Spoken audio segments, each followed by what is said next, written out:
Have you ever struggled to track important rows in Excel while working with massive dataset? Well, today I am going to show you a simple but powerful trick. Stick around until the end because I have an exclusive bonus tip just for you. Let's dive in. Don't forget to subscribe now and press the bell icon for more videos.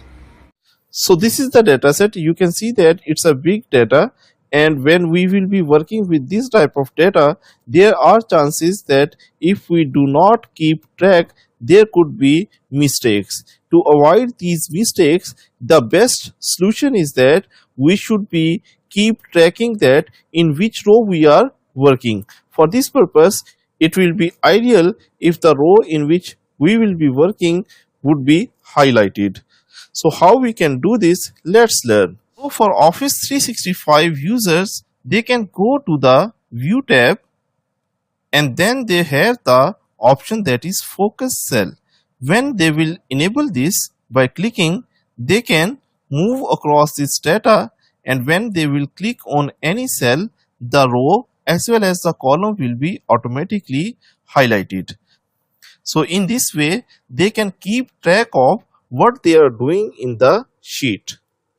Another important option in this focus cell is that you can click on this button and then get different coloring options from the theme colors. And if we want to switch it off, we will again click on this focus cell and it will be disabled. And that's it. Conditional formatting make it easy to highlight key rows and streamline your workflow if you don't have Office 365. If you do have Microsoft 365, you can make use of focus cell to remain focused on what you are doing in the sheet. If you found this tutorial helpful, don't forget to like, comment and subscribe for more Excel tips. See you in the next one.